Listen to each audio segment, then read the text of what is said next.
Hello, Dog Nation. I'm Brandon Adams. Welcome to Go with the Flow, presented by R.S. Andrews. We make our picks for the week, looking ahead at an interesting slate of college football action here on Saturday. Both the games will all be picking, and then our best bets at the end of the show, where we get a chance to reach out from anywhere on the board and make some big-time selections. Obviously, a lot on Georgia and its game against Kent State, but also a couple of interesting games within the SEC there as well. And we invite you to play along with us as we do. Here's how the show works for those of you who've never seen it before. In just a moment, the Dog Nation staff, Mike Griffith, Jeff Sintel, Connor Riley, myself, we'll all make our picks for the games. Dog Nation Daily listeners and viewers will weigh in, make their picks there as well. And after that, a consensus is formed. And the reason why we call the show Go with the Flow is because we will ask Dari Payro from R.S. Andrews if he wants to go with the flow and join the consensus that's formed, or if he wants to go against the grain and all of that. And for those of you who are watching, we invite you to follow along with us and make your own picks as we do. And certainly you probably have plenty of chance to laugh at me by the time the season is done. But nonetheless, we still have fun picking these games here each and every week. A little bit of a housekeeping note to provide for you here.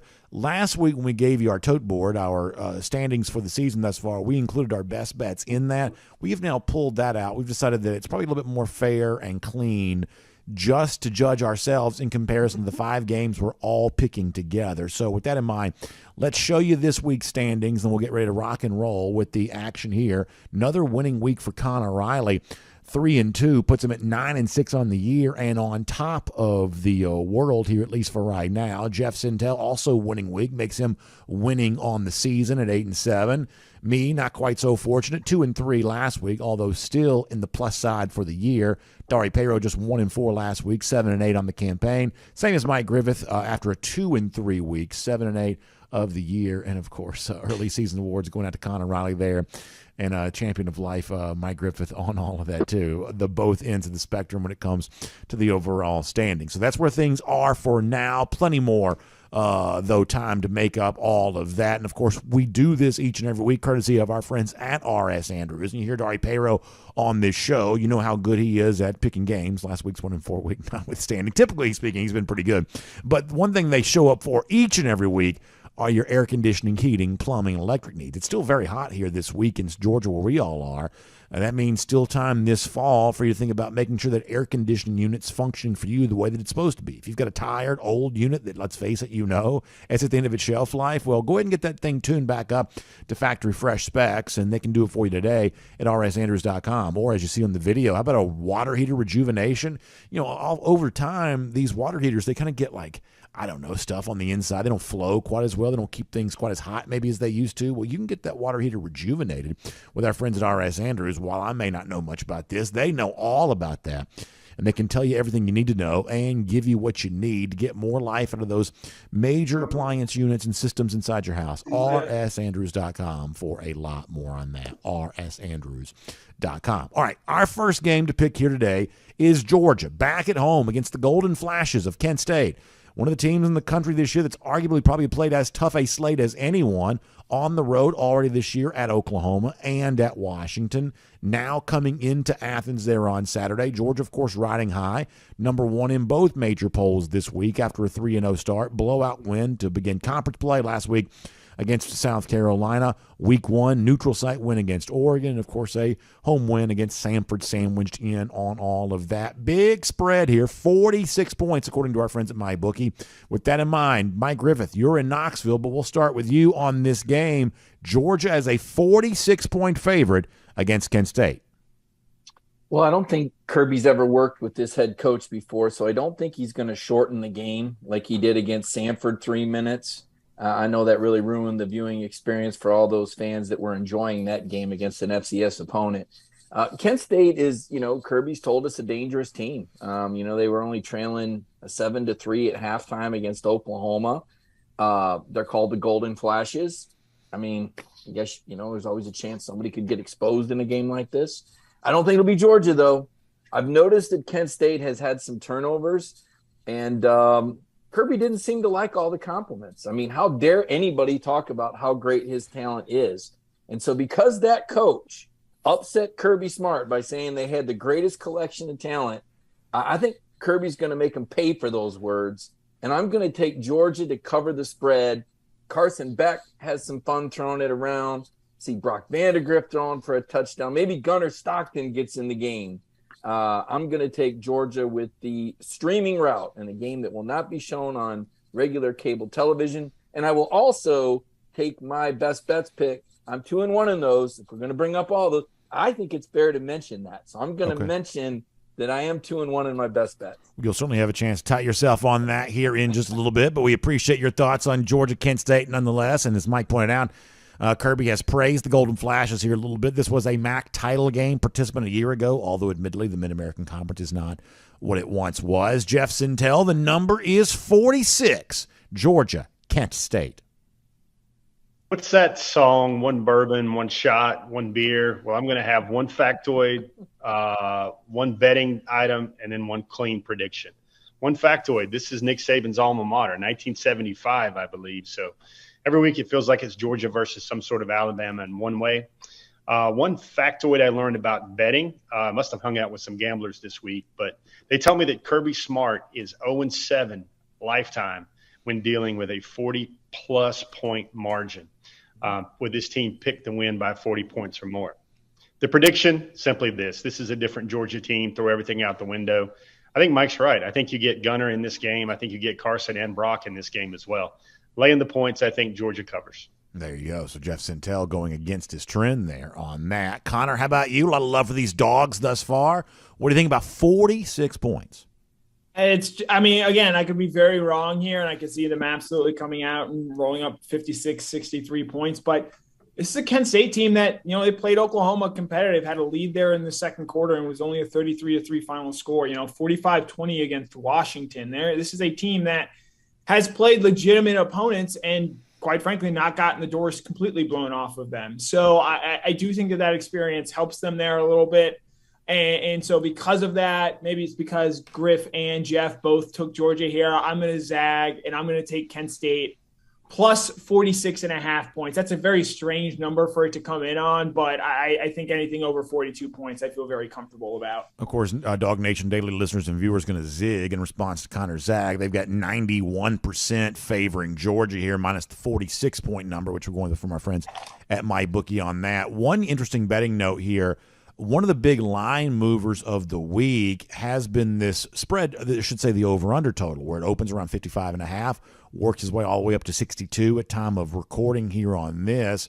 As I talked about earlier this week on Dog Nation Daily, that seems to be a response to the Georgia offense right now. When you look at the anticipated score of a game like that, somewhere in the neighborhood of 55-7, obviously respecting Georgia well in excess of 40 points per game in 3 contests thus far this year. 79% of spread bets, according to our friends at the Action Network, on Georgia here.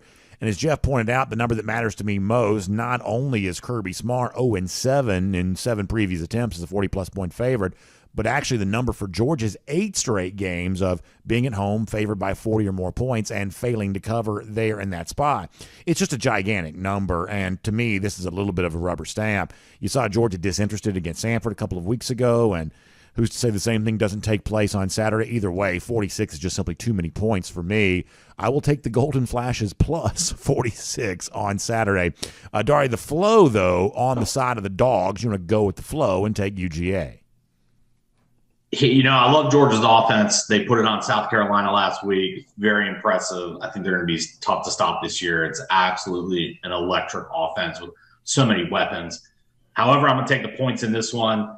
I'm just not sold on the second string being able to put up points, especially with Carson Beck under center. I just don't think he can light up and put up a ton of points on the board. So I'm going to take Kent State and the points. So there you go. Big number. Dari Payro siding on Kent State on that. How about big game in the SEC on Saturday? At one point in time, one of the more notable marquee rivalry games in the league, Florida and Tennessee, 2 teams that kind of traded the SEC East back and forth in the 90s until the Georgia machine kind of got running, starting with their first win of the division in 2002.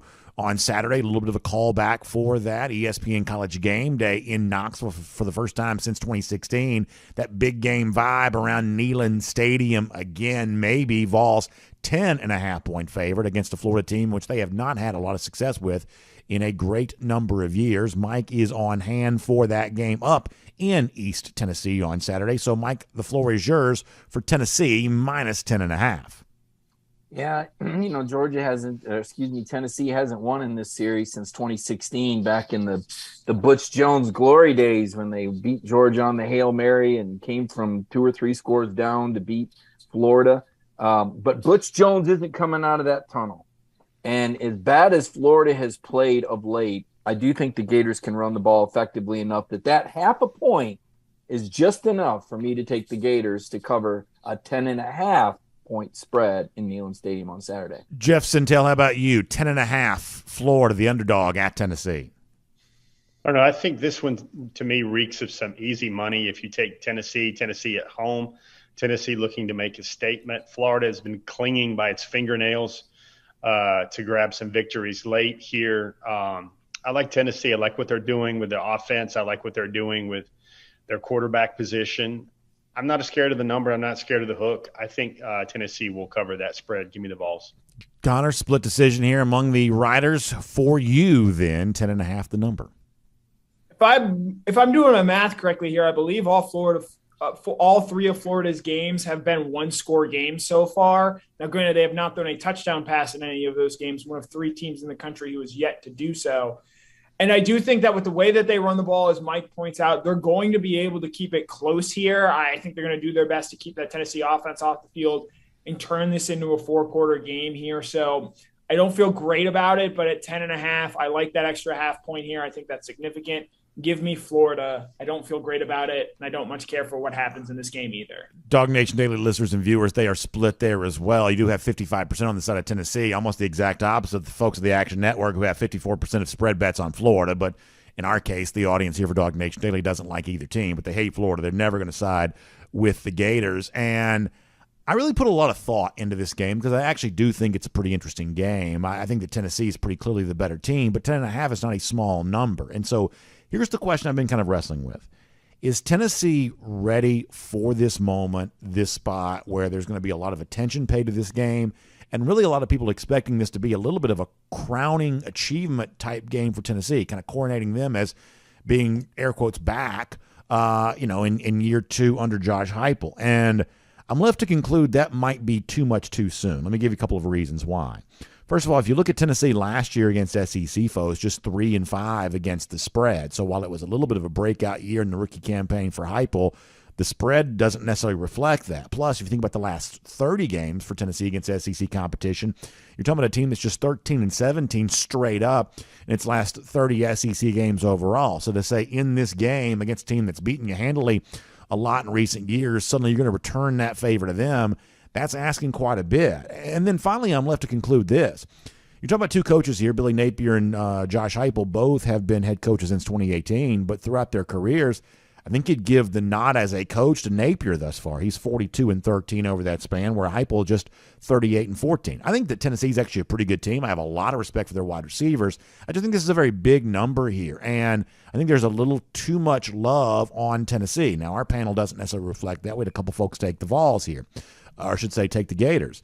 But I feel like Florida, because of the number, is the right side, and I actually feel pretty confident in my pick on this. So, Dari, I'm surprised to be telling you this, but the flow is actually on the side of the underdog, Florida. Not what I thought we'd be saying, but that's where it stands, myself included. You want to go with the flow and take Florida plus 10.5. No, I mean, I get it. People see it as a double-digit spread. It is a big number. All those things you said, but I think this is rocky top time. I think you're going to get years and decades of frustration of the Vols getting their ass handed to them by Florida, gets unleashed on this game. Their offense is at a whole nother level that Florida they're not going to be able to keep up. They may try to slow the game down. I just don't see how they keep up in this game. I think Tennessee's going to just unleash it on them. Rocky top, Vols going to cover big. So I think it's a fun game in the SEC. A lot of attention from Georgia fans on it because there's 2 rivals battling each other and some pretty strong opinions really on both sides of this game there a moment ago. Another SEC game. Yeah, real quick, something else. If you look at it, Florida is 0-8 in their last against the spread in their last 8 road games. That's against whoever they play. They're also 0-5 against their last 5 SEC matchups against the spread as well. I think Florida's kind of struggling on the road. I like Tennessee. That's a strong number, Dari. Strong number indeed. Something to keep in mind for sure in this battle of two teams from the SEC East. Speaking of league battles, in the SEC West, we have one there as well, but it's the neutral site game at Jerry World between Arkansas and Texas A&M. Arkansas survived the upset threat last week to Missouri State and former Razorbacks coach Bobby Petrino. It took a 21-point barrage in the fourth quarter for Arkansas to pull away in this spot. And that's the kind of offensive output that Texas A&M can only dream of. They were winners last week after a quarterback switch to Max Johnson against Miami, covering the spread in the process. But this is still an Aggies team that's somewhat lackluster on that side of the ball. The upset loss in the hands of Appalachian State 2 weeks ago still lingers in the air here, yet maybe somewhat contrarian. They are a point spread favorite here by 2 points against an undefeated Arkansas team that's already won in conference and beaten a ranked opponent to begin the year. So A&M favored by 2 against Arkansas. Mike Griffith, the ball is back in your court. Yeah, this is a fascinating game. 172 miles from College Station, 334 from Fayetteville.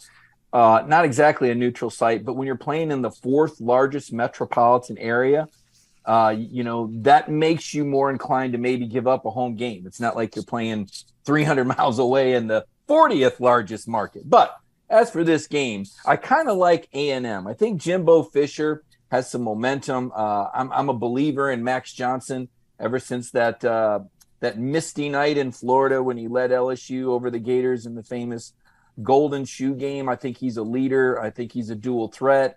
Listening to Jimbo Fisher earlier this week on the SEC teleconference, his speech is up to back about 200 words a minute. He's feeling pretty good.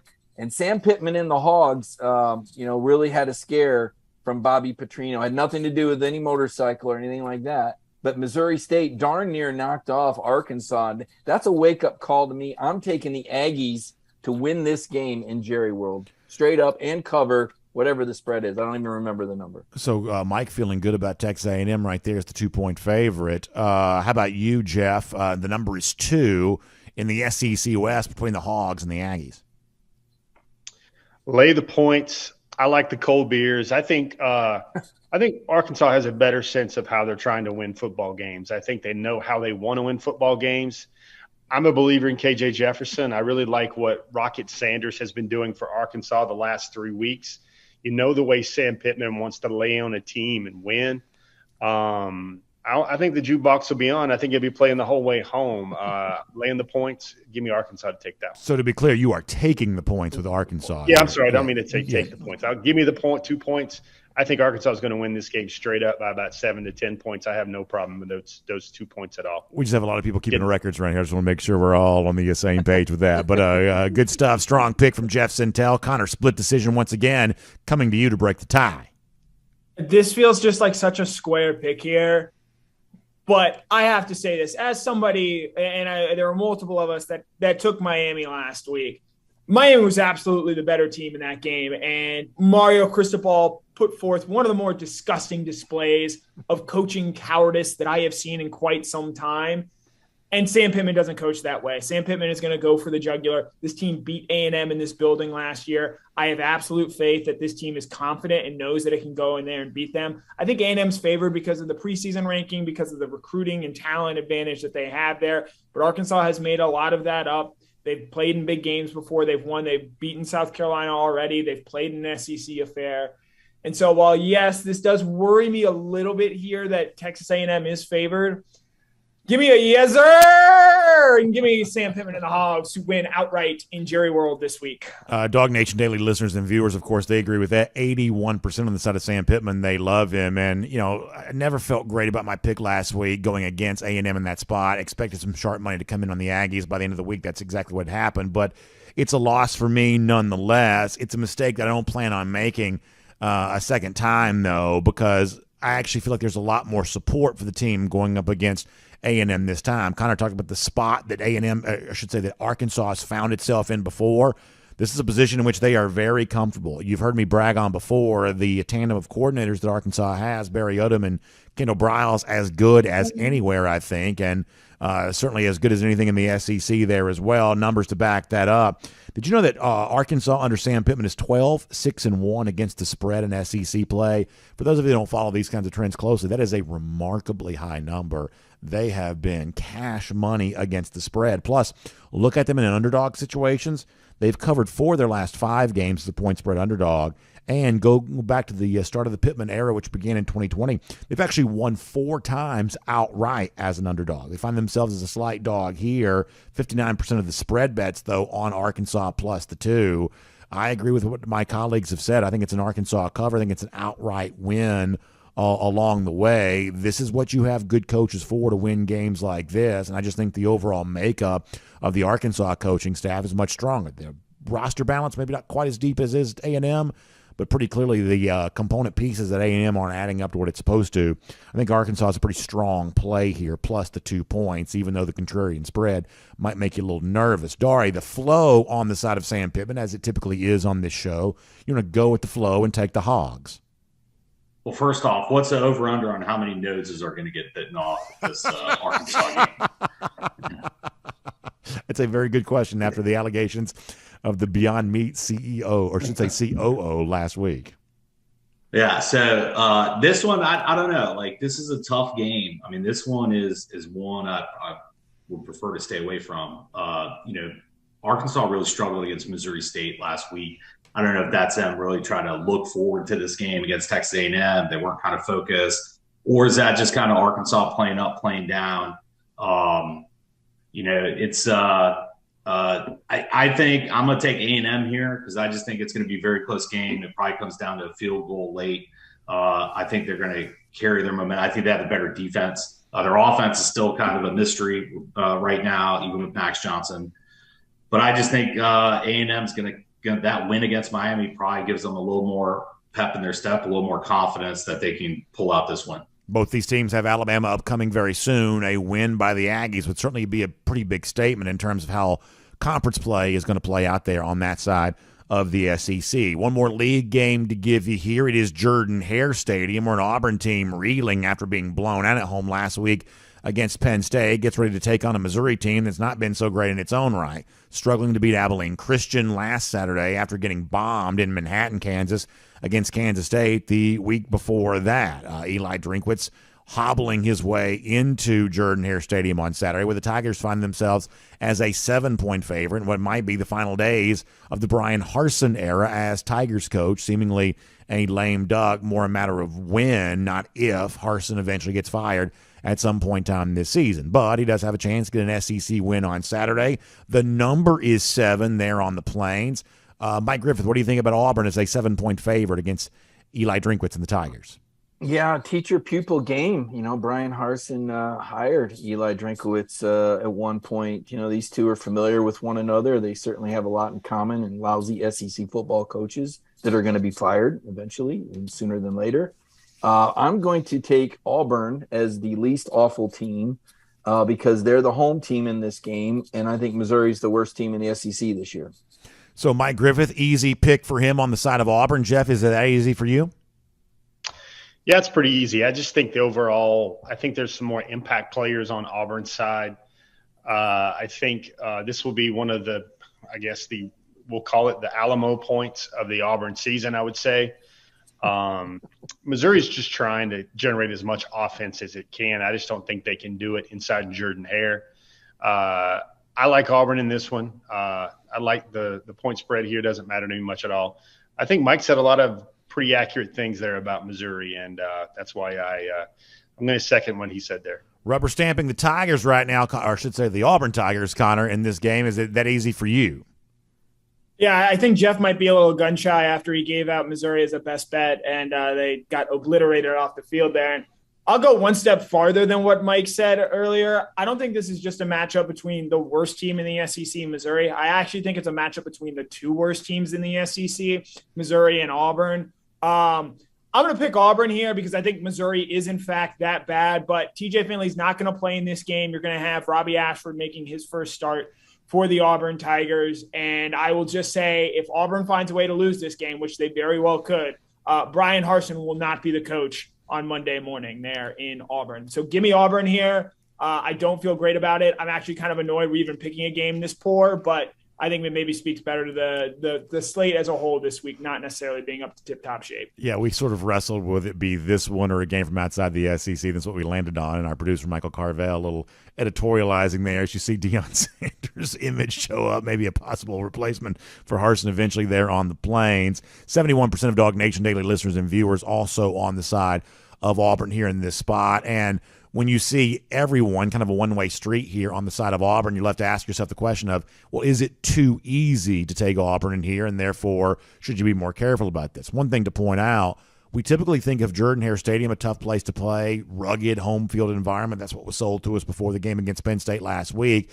But under Brian Harsin, that hasn't necessarily been the case. Just 3-4 against the spread when favored at home in the Harsin era. So leaning on the home field advantage in games they're supposed to win has not always worked. However, here are a couple things to keep in mind.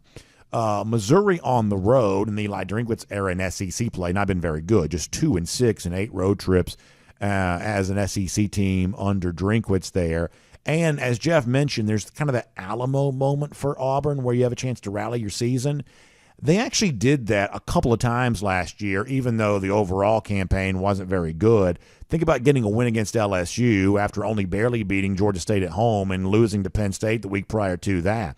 Think about back-to-back wins against Arkansas and Ole Miss after being beaten 34-10 by Georgia. And then think about final game of the regular season, taking Alabama to overtime, despite the fact they lost 3 games in a row prior to that. That's not a very easy sell to say Auburn's some great team, but the point is I don't know they ever quit last year, even though obviously they weren't very good last year either. So the number is 7. The opponent's not very good. That's enough for me to feel comfortable taking Auburn, even though, as Connor pointed out, I don't think Auburn's any good either. So, Dari, this is as bad a team that's ever been a clean sweep in our game's history here. But nonetheless, it is an absolute clean sweep on Auburn minus the 7 at home against Missouri. You want to go with the flow on that? I'm going to take the Tigers. Okay, in this awful game. This is absolutely atrocious. I don't even want to watch it. I mean, Auburn's so sloppy whenever they have the ball. They got their asses mopped up by the Nittany Lions. Missouri's just horrible, especially on the road. I mean, they have no fight in their game. I mean, if I have to pick, I'll take Auburn at home. Don't feel good about it. I don't even know if they could cover 7 points against anybody. Even if Harsin loses his game, he's still going to keep the job until November 27th. They have the highest buyout of any coach right now in college football. It drops by $4 million, still to somewhere around $15 million, November 27th. So I think even if I think he's already going to be fired on that date. So whatever happens between now and then, I mean, I think they're just going to hold on to it because that's like almost $4 million. And Auburn's already going to be swallowing a big number come November 27th.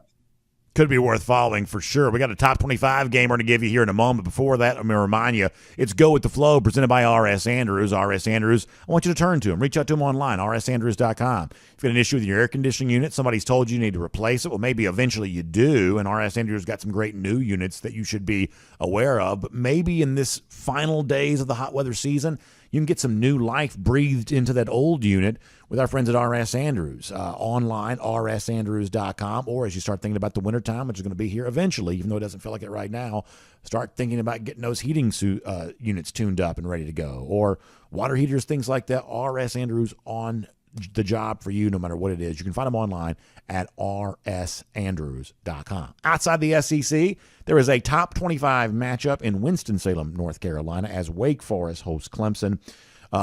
Demon Deacons is a 7.5-point home underdog here. Mike Griffith, will go back to you for this matchup in the ACC with Clemson on the road, given 7.5 to the Deacs. What do you think about this one?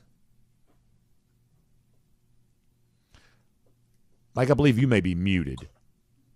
Mike, yeah, there you go. Yes, I am. Thank you. I was. I'm going to take Clemson in this game. I think Clemson gets better week by week.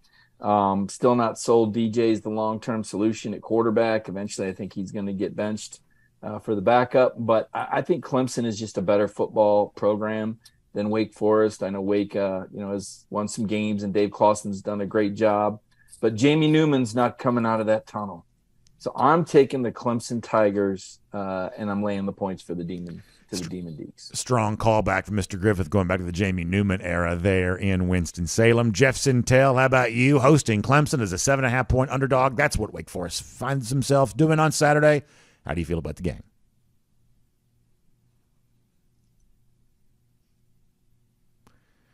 And Jeff, you're also muted as well.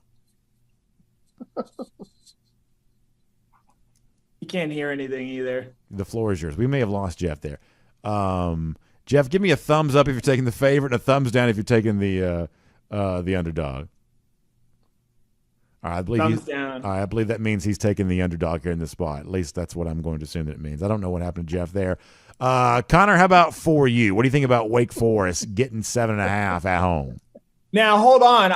The updated odds here are 7, which is a fairly significant number. And if I could get that at 7, I'm going to take Clemson here. I think they are the better team. I do not think that they match up well at all with this Wake Forest team. Wake Forest does not match up with them at all. I think this is going to be a game where Clemson's raw talent just overwhelms what Wake Forest has there. And this is going to double dip as one of my best bets of the week. Clemson at -7 this week for one of my best bets, and then obviously to win and cover against Wake Forest. Connor, I love you like a distant cousin. We've been playing this game for years. If you want to take Clemson -7 for a best bet, I can't stop you from doing that. But we locked the lines in here early in the week, and the line we locked in is 7.5. So I'll let you take 7 on a best bet, but the pick for the contest has got to come at 7.5. You still want Clemson -7.5? Yeah, I do. I just, I wish we had updated lines, because sometimes they come in on a Monday, sometimes they come in on Wednesday. And so, it is what it is. I'll take them. This line could be 15 and I'd take them there. But, 7, you feel a lot better there. That's a rather magic number. Dog Nation daily listeners and viewers also on the side of Clemson here, 79% on the side of Clemson. And all I have to say about this is be very, very careful here. A couple things to keep in mind. First of all, Clemson last few years, not exactly what you remember when it comes to beating up on the ACC. First of all, just 7-5 in their last 12 as a road favorite, and just 9-10 against the spread against ACC foes going back to the beginning of the 2019 season, which, by the way, includes a couple trips to the college football playoff, but against ACC foes against the spread, not exactly lighting the world on fire. On the other side, on Wake Forest, as you might imagine, this is a team that's sort of besting expectations over and over again. They've covered 8 of their last 9 conference games at home. Beyond that, they are 3-4 straight up in their last 7 games as an underdog of 7 or more points. These are games they are winning outright when expected to lose by 7 or more. Bottom line for me is you get the better quarterback in Sam Hartman, you get the chance to play at home here in the game, and you're getting 7.5 points, at least based on the number we're all going with here. Outdated. That's enough for me to take Wake Forest here in this spot. By the way, you should all check your local listings on your own point spreads when you actually go to make these picks. But nonetheless, at 7.5, I think Wake Forest is the right side to be on here, and I'll take Wake Forest and feel pretty good about doing it. Not sure what I'm getting from Clemson here these days. Dari, the flow, though, on the side of Clemson. You think they flex on the road on Saturday? No, I like the Demon Deacons at home here. Clemson's been able to run the ball with pretty good success this year. They're having a lot of good with Shipley doing that, but they're ranked 72nd in yards per pass. Their wide receivers, when you watch film, really struggle to get any kind of separation. They should be able to have success against Wake Forest this weekend just because the Wake Forest defense sucks. But Wake Forest is going to pass. Hartman's going to pass. This score is going to go. It's going to tie into my best pick. I mean, this score is going to go through the roof. It's going to be a shootout. I think Wake Forest is going to do enough at home to keep this close, so I'm going to take the points. Dari, I believe you're on the right side on that one. I think your analysis on that is really good there as well. By the way, speaking of analysis, it's our time now to sort of stretch out and give the entire board a play here. These are our MyBookie best bets. Last week, Mike Griffith was a winner, although it was down to the wire. He took the Arizona Wildcats at home against the upstanding and upstart FCS foe North Dakota State. But Jane DeLar and the Wildcats did rally in the fourth quarter to win that game, and giving Mike a point spread cover in his best bet pick. Mike, what you got for us this week? I think we're almost out of FBS versus FCS games, so you may have to go to an FBS board on this one. But what you got as a best bet for this week? I do have to go with an FBS game, unfortunately, but I don't have to leave the state of Arizona. Wow. And yeah, that's right. I'm going to take the Utah Utes. They've got a 14.5-point line. I know I'm giving the hook, and that sounds a little scary, but they're playing Arizona State. That's a team that just lost to Eastern Michigan. That's a really disappointing loss at home. They just lost their head coach. I've been out to Tempe. That's a fun school. I don't know if Connor would have ever gone to class if he went to school there. There's all sorts of does. So wow, that's my point. And I think it's party time in Tempe, even for the football players. And so Utah is going to go in there and hammer the Sun Devils. They're going to burn the Sun Devils in Tempe. I'm taking Utah. I'm giving 14.5 points. These best bets count to me, Brandon. Oh, yeah. And these matter. These do matter. So I'm going to take Utah in a game that I've researched thoroughly. Yeah, we're keeping up with our tally on this. We may ask people to kind of help keep up with their own here a bit, but we're just not keeping them as a part of our official scoreboard just simply because it's not quite an apples-to-apples comparison. But nonetheless, we are definitely keeping up with these for pride and, in some cases, treasure as well. Jeff Sentell, are you back with us? And if so, how about a best bet from you?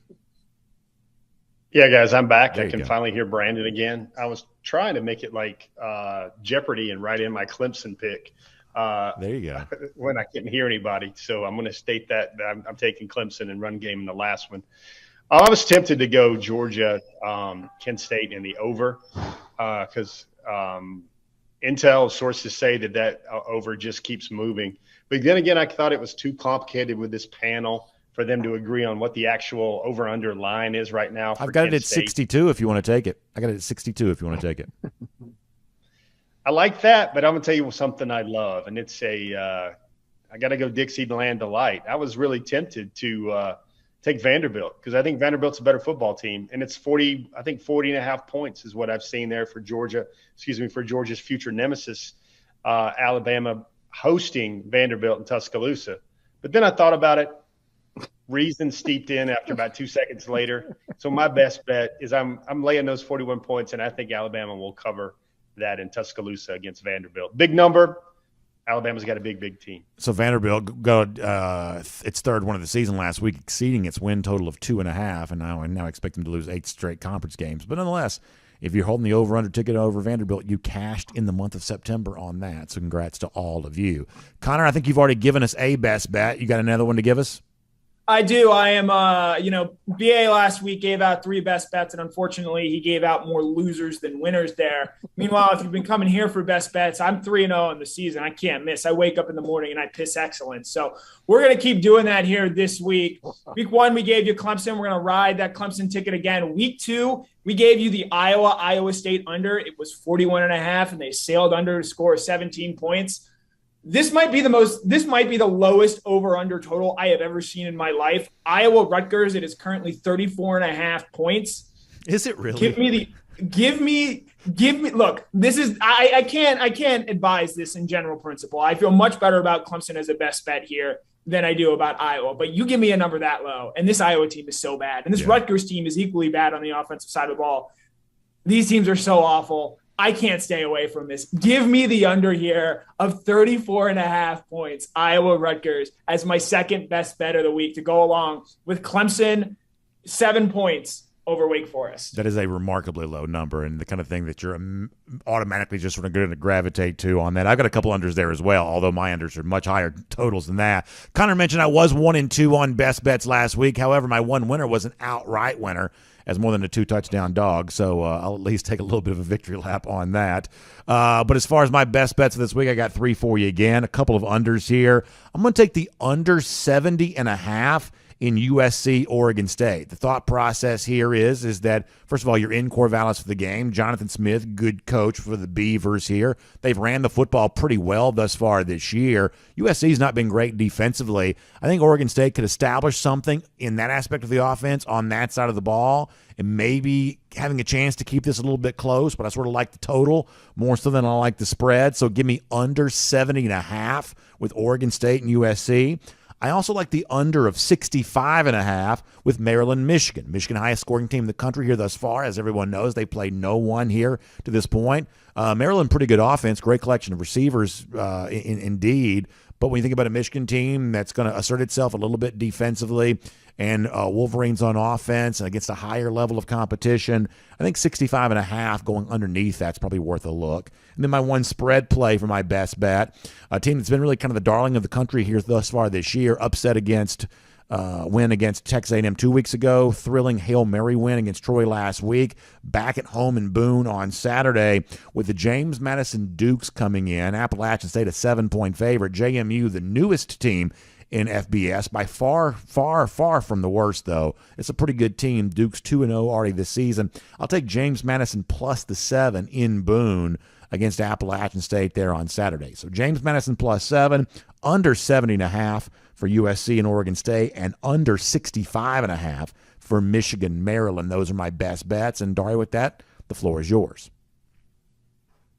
Well, I like the Clemson Wake Forest over 55.5 points. I think it's going to be a shootout. I also like, as a bonus play, a 2-game parlay. Wake Forest plus 7.5 for you, Connor, wrapped with the over 55.5. Oh, wow. Strong play for Dari Payro. I believe this is the first time we're going head-to-head in best bets this week. Oh, that's fun. Oh, that is fun. Yeah, get a nice little head-to-head going on that. That'll be fun to watch that play out, and no doubt there'll be plenty of victory laps taken by whoever is on the winning side on that. And, of course, if you want to get your own best bets down, our friends at MyBookie give you a chance to do that.